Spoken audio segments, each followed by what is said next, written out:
Senior सहाफ़ी और तज़ियाकार हामिद मीर के मुताबिक साबिक वज़ीर आज़म नवाज शरीफ की पाकिस्तान वापसी का ऐलान कर दिया गया है। पहले वो सितंबर 2023 में वापस आना चाहते थे, लेकिन अब 21 अक्टूबर इनकी वापसी की तारीख करार पाई है। आम ख्याल ये है कि नवाज शरीफ ने सुप्रीम कोर्ट के चीफ जस्टिस उमर अता बंदयाल की रिटायरमेंट के बाद वतन वापसी का फैसला किया है, ताकि इनके साथ वो न हो जो 2018 में हुआ था। 2018 के इलेक्शन से कुछ दिन कबल नवाज शरीफ लंदन से वापस आए तो इन्हें गिरफ्तार करके जेल पहुंचा दिया गया था।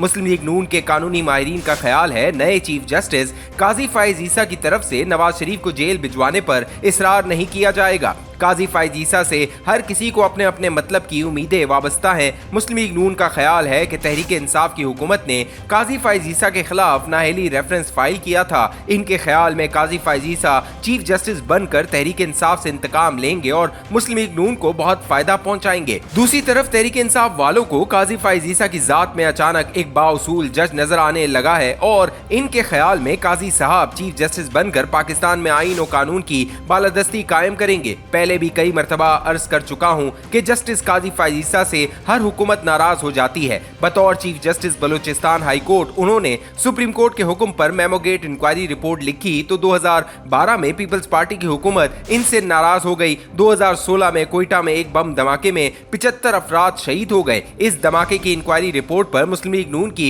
हुकूमत नाराज हो गई और उस वक्त के वजीर दाखिला चौधरी निसार अली खान ने जस्टिस काजी फाइज ईसा के खिलाफ प्रेस कॉन्फ्रेंस में इंतहाई काबिल एतराज जबान इस्तेमाल की। 2019 में जस्टिस काजी फाइज ईसा ने फैजाबाद धरना केस का फैसला लिखा तो तहरीक इंसाफ की हुकूमत नाराज हो गई और फिर सदर आरिफ अलवी के जरिए काजी फाइज ईसा के खिलाफ नाअहली रेफरेंस दायर किया गया। अब वही सदर आरिफ अलवी अपने दिल पर पत्थर रखकर काजी फाइज ईसा से नए चीफ जस्टिस का हल्फ लेंगे।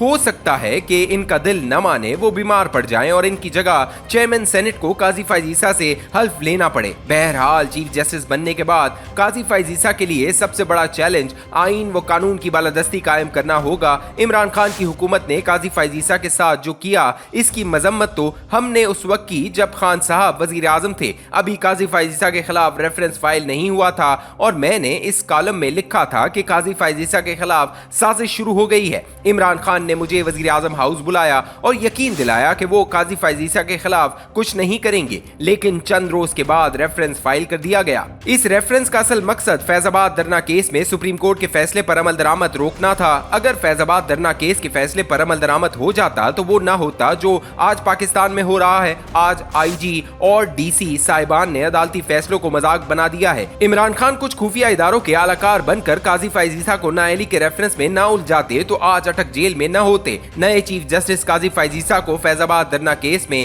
अपने फैसले पर अमल दरामद कराना होगा ताकि मुल्क में आईन और कानून की बालादस्ती कायम हो। फैजाबाद धरना केस में जस्टिस काजी फाइज ईसा ने एक मजहबी गिरोह की तरफ से रावलपिंडी के फैजाबाद चौक में गैर कानूनी धरने, हंगामा आराई और तोड़फोड़ के मामले में कुछ सियासतदानों और रियासती इदारों के गैर जिम्मेदाराना तर्ज अमल की निशानदही करते हुए कानून की बालादस्ती कायम करने पर जोर दिया था। इस अदालती फैसले में शेख रशीद अहमद और एजाजुल हक के अलावा तहरीक इंसाफ की तरफ से हंगामा आराई करने वालों की हिमायत को गैर जिम्मेदाराना करार दिया गया। जस्टिस काजी फाइज ईसा ने असगर खान केस में सुप्रीम कोर्ट के फैसले का हवाला देते हुए लिखा कि ISI को सियासत में मुदाखलत बंद करनी चाहिए। DGISPR को सियासी बयानात से गुरेज करना चाहिए क्योंकि सियासत में मुदाखलत से मुसल्लह अफराद का वकार मजरूह होता है। इसी अदालती फैसले में बड़े वाज़े अल्फाज में कहा गया कि खुफिया या एलानिया सेंसरशिप गैर आईनी है। कोई हुकूमती इदारा या इंटेलिजेंस एजेंसी आज़ादी इजहार पर पाबंदियां नहीं लगा सकती। जस्टिस काजी फाइज ईसा ने लिखा कि पैमरा,